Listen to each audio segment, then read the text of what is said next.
Salam cerdas, Ibu Bapak, saudara-saudara yang saya hormati. Sesi membaca cuitan saya, Awalil Rizky, di platform X atau Twitter kali ini membacakan 3 cuitan yang saling berhubungan.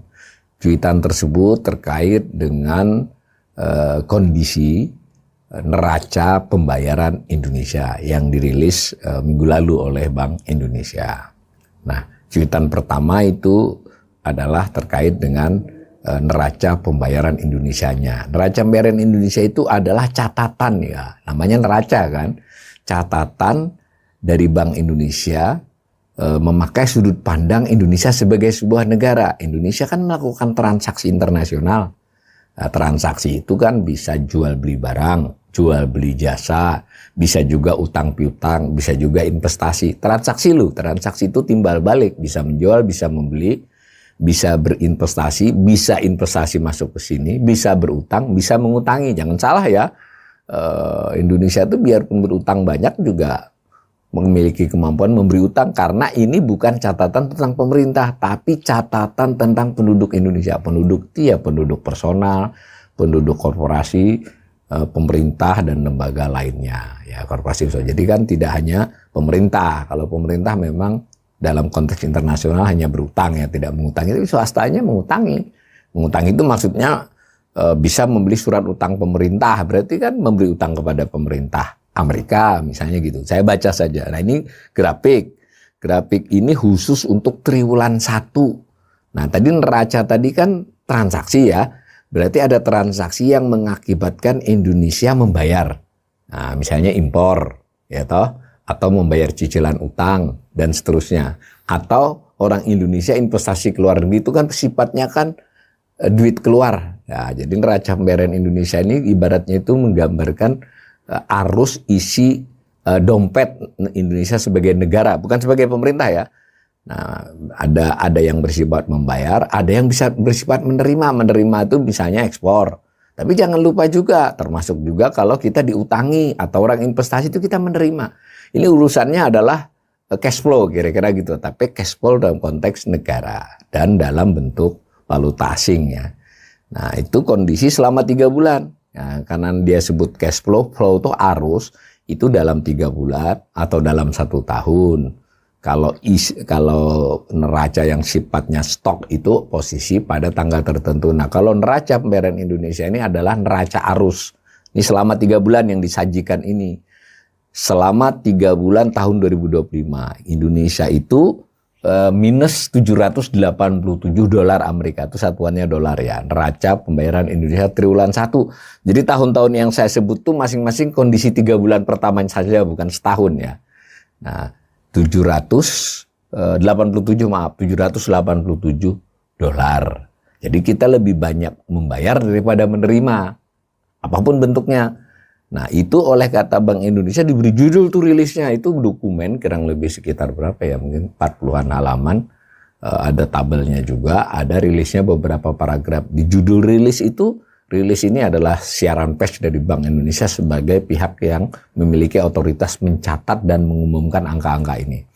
Judulnya tuh Kinerja Neraca Pembayaran Indonesia, disingkatnya NPI, pada triwulan 1 2025 tetap terjaga di tengah perlambatan ekonomi global. Jadi ya optimis lah, persuasif, ingin mengatakan ini keadaan baik. Nah, tetapi saya ingin mengingatkan dari gambar tersebut, gambar dari tahun 2014, jadi kurang lebih berapa ya, 11 atau 12 tahun itu data triwulan 1 masing-masing. Nah, dari gambar itu kan terlihat biasanya NPI ini surplus. Jadi memang pernah defisit 1, 2, 3, 4.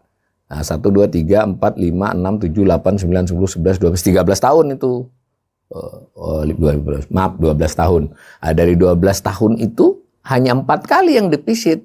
Yang 8 kalinya itu surplus. Jadi sebenarnya bukan berita baik. Meskipun tidak buruk-buruk amat. Yang buruk kan itu pernah 2020, 2024 tadi lebih buruk. Betul, jadi betul membaik. Tetapi kita netizen, warga negara, ekonom itu sadar bahwa ini belum informasi yang baik.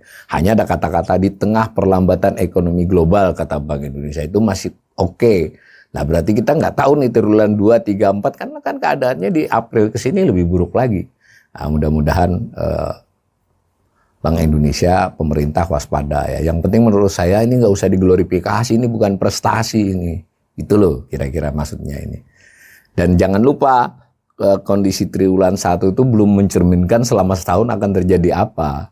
Yang jelas sesama triwulan 1 ini kondisi yang tidak termasuk baik meskipun bukan yang terburuk. Itu cuitan pertama. Cuitan kedua, tadi NPI tadi neraca, di dalamnya ada neraca-neraca. Jadi maksudnya sub ya catatannya. Kalau neraca pembayaran Indonesia itu sederhananya seluruh duit masuk dan seluruh duit yang dibayar, penerimaan dan pembayaran. Saya ulangi ya, menerima itu bisa karena jual barang, bisa karena diutangi, bisa karena orang investasi. Begitu juga membayar, bisa karena kita impor, bisa karena penduduk Indonesia, penduduk itu bisa swasta ya, yang investasi di luar negeri kan keluar duitnya itu. Atau orang Indonesia yang naruh duit di bank luar negeri itu juga keluar. Intinya pada posisi itu tadi disebut neraca pembayaran Indonesia, balance of payment ya, BOP kalau bahasa textbooknya. Nah, BOP atau NPI itu terdiri dari dua kelompok, 3 sebenarnya. Tapi untuk kasus Indonesia karena satu bentuknya hampir tidak ada artinya, jadi 2 lah. Satu disebut dengan current account, transaksi berjalan. Yang kedua disebut dengan transaksi finansial. Transaksi berjalan itu apa? Transaksi berjalan itu sama dengan neraca perdagangan barang dan jasa. Tapi hati-hati, itu bukan sedikit, berbeda dengan yang BPS, ini kan BI ini. Yang BPS itu hanya neraca barang. Nah, kita surplus kalau hanya neraca barang. Ya. Kemudian kalau transaksi berjalan itu barang dan jasa. Ya, jasa kan ada jasa pengangkutan, jasa manajemen, jasa keuangan, jasa intelektual, jasa-jasa. Jadi yang dipakai untuk analisis itu jarang ya. Neraca perdagangan di Indonesia yang diglorifikasi hanya neraca perdagangan. Transaksi berjalannya itu kadang tidak banyak dibicarakan publik. Di banyak negara kalau disebut neraca perdagangan itu maksudnya current account, transaksi berjalan bukan hanya barang. Nah, maka apa yang kita lihat di triwulan 1 di gambar itu saya buat juga dari tahun 2014 ya, berarti selama 12 tahun terakhir. Itu kita selama 3 bulan ini defisit. Jadi kalau barang dan jasa kita tetap banyak membeli daripada menjual meskipun hanya 177 juta dolar. Nah, dibandingkan dengan tahun kemarin satu triwulan 1 saja sudah 2,44 miliar dolar. Nah, kalau dilihat di gambar memang kita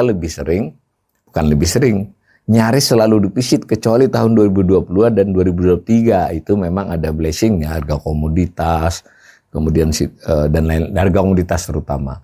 Nah, maka kata Bank Indonesia ini kondisinya defisit transaksi berjalan tetap rendah. Belum tahu kita setahun nanti ini selama 3 bulan kan. Memang lebih rendah 3 bulan dibandingkan 2024 dan lebih rendah dibandingkan tahun-tahun yang lampau. Itu oke ya pernyataan itu. Tapi kan nggak ada salahnya ini untuk hati-hati bahwa ini bisa melebar sampai akhir tahun. Jadi dan kita nyaris tidak mungkin tuh menyamai 2022-2023 yang surplus. Intinya transaksi berjalan kita tidak buruk, tapi sulit untuk dikatakan baik. Nah, sementara yang cuitan ketiga tadi kan, NPI tadi terdiri dari 2 kan, transaksi berjalan atau current account dengan transaksi finansial. Nah, cuitan ketiga ini tentang transaksi finansialnya. Transaksi finansial itu adalah transaksi berutang atau mengutangi. Investasi masuk atau investasi keluar. Nah, saya ulangi ya, jangan salah kita, masa Indonesia ngutang? Itu pemerintah memang nyaris nggak pernah mengutangi luar negeri. Tapi kalau swasta Indonesia bisa. Jadi kalau penduduk Indonesia, personal ataupun korporasi beli surat utang pemerintah Amerika, US Treasury atau US Bond, atau surat utang negara lain pun, itu berarti kita ngutangi gitu. Nah, atau investasi. Ya banyak investasi asing masuk, tapi juga tidak sedikit orang Indonesia yang berinvestasi, bahkan seperti di Vietnam, Thailand, dan juga di Amerika kan. Kita juga pernah dengar kabar tuh ada yang investasi di Las Vegas segala, misal, itu kan ada arusnya. Nah, maka seluruh arus itu netonya, keluar dan masuk, dicatat dalam transaksi finansial. Apa yang terjadi? Pada tahun 2025 ini selama 3 bulan itu terjadi arus keluar 331 juta dolar. tipis ya. Nah, di sini judulnya Bank Indonesia mengatakan di dalam rilisnya yang paragraf-paragraf tadi, kinerja transaksi modal dan finansial. Ini hanya finansial ya, transaksi modalnya kecil banget. Modal itu terkait hibah. Tetap terkendali di tengah ketidakpastian keuangan global yang meningkat. Jadi memang Bank Indonesia ini selalu memilih kalimat-kalimat persuasif, optimis. Ya saya kira memang wajar ya sebagai otoritas. Tapi menurut saya beberapa tahun terakhir ini agak berlebihan ya. Karena kalau kita lihat The Fed gitu ya tetap faktor-faktor risiko dia nyatakan. Bank Indonesia kalau dalam rilisnya nyaris tidak pernah menyampaikan risiko. Yang disampaikan everything is okay, kita bisa memanage, ke depan kita akan menjaga. Nah, padahal saya ingatkan nih dari gambar ini kan bicara sendiri. Kita itu jarang defisit untuk ini. Kalau transaksi berjalan tadi benar sering defisit. Kalau yang finansial ini kita banyak. Mengapa? Karena kita suka diutangi, suka duit investasi masuk. Dahulu tahun 2024 tadi totalnya yang masuk itu lebih sedikit daripada yang keluar sehingga negatif tuh selama satu triwulan tahun kemarin itu 2,4 miliar dolar. Ini sih lumayan nih, hanya 331 juta dolar, tapi itu tidak tahu nanti sepanjang tahun ya. Intinya tuh gambar ini bukanlah kondisi yang baik. 1, 2, 3, 4 hanya 4 kali kita defisit selama 12 tahun, yang 8 kali surplus. Karena itu menurut saya perlu diwaspadai risiko keluarnya modal. Keluarnya modal itu bisa modal asing yang keluar, bisa modal penduduk Indonesia yang keluar.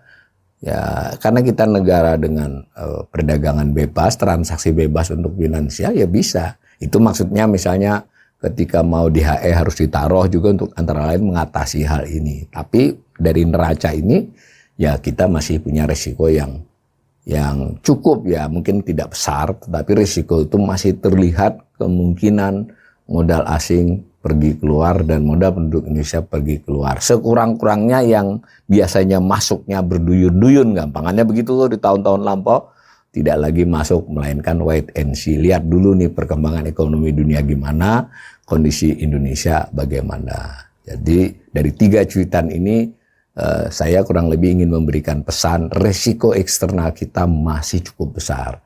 Jadi jangan sampai karena kita kemarin melewati Maret yang heboh itu, April yang heboh itu selamat, semua rebound, bursa rebound, nilai tukar rebound meskipun nggak kembali ke tingkat semula. Wah udah euforia ini Indonesia baik-baik saja. Kalau dari ini kita masih akan punya kerawanan. Nanti kalau habis Maret itu biasanya Maret April, kerawanan berikutnya adalah September Oktober. Mudah-mudahan sih tidak. Tugas ekonom menyampaikan hal-hal begini bukan untuk menakut-nakuti, apalagi meramalkan ini terjadi, tapi memberi warning agar otoritas waspada. Dan kita semua juga, baik itu rakyat, apalagi pelaku usaha, untuk tetap waspada dengan risiko di tengah perubahan dunia yang meningkat ini. Dan juga pemerintah harus memberi kepastian kebijakan sehingga respon dari semua, baik rakyat maupun dunia usaha itu juga respon yang sesuai dengan harapan.